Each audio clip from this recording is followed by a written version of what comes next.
Bismillah.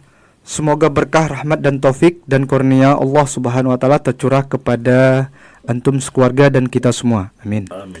Ustadz, ana mau bertanya mengenai silsilah Rasulullah sallallahu alaihi wasallam yang sampai saat sekarang ini kabarnya ada zuriat dari beliau sallallahu alaihi wasallam.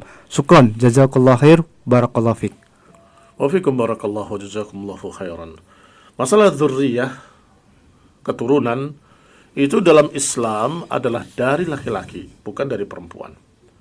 Dan Allah Subhanahu wa taala menakdirkan dengan hikmahnya bahwa anak-anak laki-laki Rasulullah SAW tidak memiliki keturunan, wafat sebelum memiliki anak.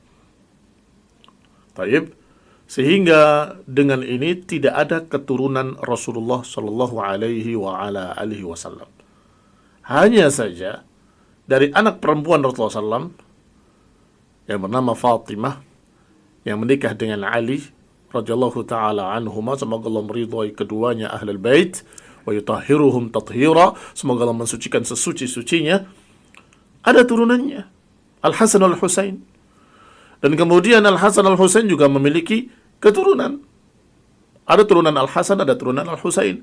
Maka inilah yang kemudian dianggap dzurriyyat Nabi Muhammad SAW.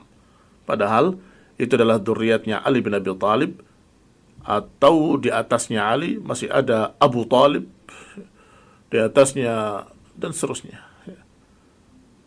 Artinya barakallahu fikum, kalau engkau menyatakan ini adalah kakeknya Hasan dan Husain, siapa kakeknya Hasan dan Husain? Abu Thalib, bukan Rasulullah SAW.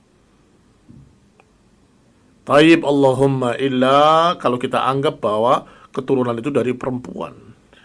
Walhamdulillah, semua paham. Allah Subhanahu wa taala menakdirkan demikian bahwa Rasulullah SAW tidak memiliki anak laki-laki yang memiliki keturunan. Ada hikmah.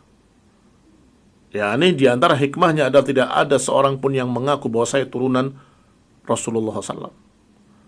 Ini tidak pantas kita mengatakan aku turunan Nabi. Paling tinggi turunan Ali yang dijuluki dengan Alawi atau turunan Ali bin Abi Thalib radhiyallahu taala anhu.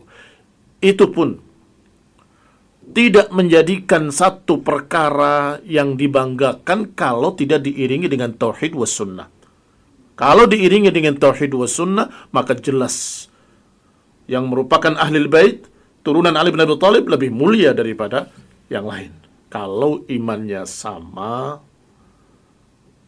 tauhidnya juga lurus, berjalan di atas sunnah, maka mereka yang merupakan anak turunan Rasulullah SAW dari Fatimah, berarti bukan anak turunan Rasul, anak turunan Ali bin Abi Thalib, jelas memiliki keutamaan. Bahkan Rasulullah SAW berpesan, "Udzakirukum, aku ingatkan kalian, ahli baiti, terhadap keluargaku. Aku peringatkan kalian tentang keluargaku." Dan itu pun hadis yang disahihkan oleh para ulama. Sehingga ada keutamaan, tetapi harus diiringi dengan iman dan amal saleh. Kalau nggak ada iman, nggak ada amal saleh, atau menyimpang sesat, maka sungguh beberapa orang-orang yang kafir yang dicerca oleh Allah itu pun masih punya kerabat dan ahli bait kepada Nabi. Seperti Abu Lahab. Tapi toh Allah katakan dengan tegas dalam Al-Quran, tabbat yada abi lahabi wa tab. Bukankah dia ahli bait? Iya, tapi nggak ada gunanya. Keturunan ahli bait atau kerabat Nabi nggak ada gunanya kalau tidak diiringi tauhid was sunnah, kalau tidak diiringi dengan iman dan amal saleh. Sehingga Rasulullah SAW pernah mengumpulkan keluarganya dan menyatakan kepada mereka, "Ishtaru anfusakum." Selamatkan diri-diri kalian sendiri. La ughni ankum minallahi syai'a. Aku tidak akan bisa berbuat apa-apa kalau sudah Allah Subhanahu wa taala yang memutuskan. Ya Fatimah binti Rasulullah sallallahu alaihi wa ala alihi wasallam. Wahai Fatimah, anaknya Rasulullah SAW, selamatkan dirimu sendiri. Aku nggak akan bisa menyelamatkan kamu di hadapan Allah SWT. Artinya kalau sampai kufur, kafir, tidak bisa diselamatkan. Sebagaimana Abu Lahab Dia katakan, "Ya Abbas, ammi Rasulullah, paman Rasulullah, selamatkan dirimu sendiri. Aku nggak bisa membela kamu di hadapan Allah kalau engkau tidak menyelamatkan dirimu sendiri." Artinya kalau orang itu menyimpang, sesat atau kafir, maka bagaimana mungkin Rasulullah SAW bisa memberikan syafaat? Rasulullah SAW memberikan syafaat kepada orang yang masih punya iman, yang masih lurus imannya, yang berjalan di atas jalan Rasul, di atas jalan sunnah, maka itulah yang akan dibela. Tentang dosa-dosanya mudah-mudahan akan bisa dibela oleh Rasulullah SAW dengan syafaatnya. Dan itu, barakallahu fikum, adalah untuk seluruh kaum muslimin. Rasulullah SAW akan memberikan syafaat pada orang-orang yang beriman dan beramal saleh, akan didoakan atau akan dibela oleh Nabi agar dimaafkan dosa-dosanya, agar dimaklumi dosa-dosanya.